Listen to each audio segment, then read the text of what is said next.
Hey guys, I just wanted to share a thought here. I mentioned in an earlier video a reference to a short story, a personal favorite short story of mine by H.G. Wells.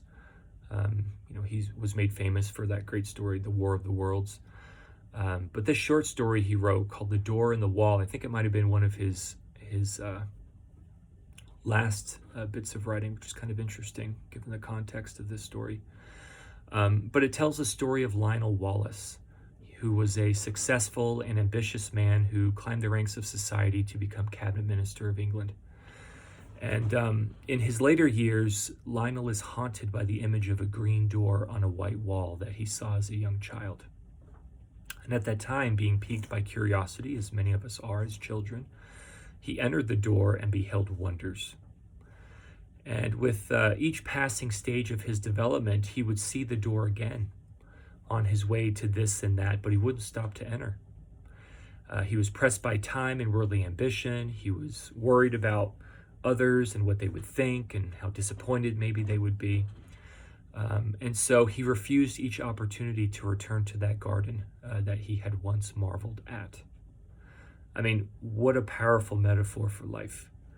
And these gardens that we have been exposed to, these moments in life when we felt this sense of exuberance and joy and youthfulness, and then life happens and we forget about that garden, that secret garden, if you will, based off that great book.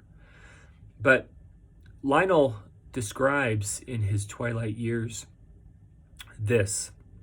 He says, there was something in the very air of it that exhilarated. He's describing the garden that he once went through many years before, that gave one a sense of lightness and good happening and well-being. There was something in the sight of it that made all its color clean and perfect and subtly luminous. In the instant of coming into it, one was exquisitely glad, as only in rare moments and when one is young and joyful, one can be glad in this world. And everything was beautiful there. So it's easy to forget the joys of life when we're careful and troubled about many things. As we read in the New Testament, that story of Mary and Martha. For Lionel, he had denied himself the opportunity to open that same door that would have led him back to his garden. And with each passing year, he saw it less and less. And there's a haunting passage toward the end of the story where Lionel is just beside himself with grief and despondency because of these opportunities that have come and went, and he had chosen the lesser portion of worldly ambition and finding gain and success at the expense of this garden that he had once been exposed to that brought him true peace, true happiness, and real gladness. And this is what he says. He says, this loss is destroying me. For 2 months, for 10 weeks nearly now, I have done no work at all, except the most necessary and urgent duties. My soul is full of inappeasable regrets. At nights, when it is less likely I shall be recognized, I go out. I wander.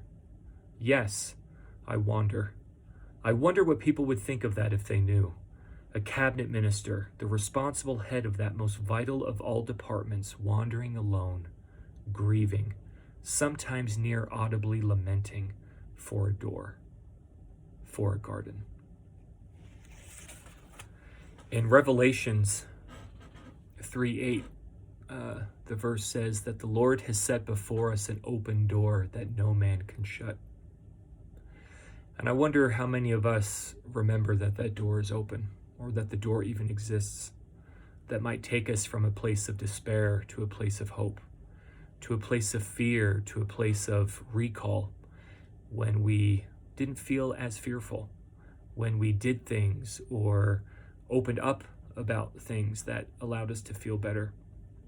So it's very easy in this crazy, distracted life to forget its joys, forget its wonders. And I hope that we can all find that door that maybe we once went through, perhaps at a younger age, that can be our refuge, that can serve to be our garden, that might be cherished memories, times with others, gifted talents, that maybe we've kept buried for too long that we can try to bring back to the surface. So I hope that we don't pass these doors by, and that we take time each day to look for that door, celebrate that accomplishment, get excited about that task that we can perform that can help us remember what is always still there.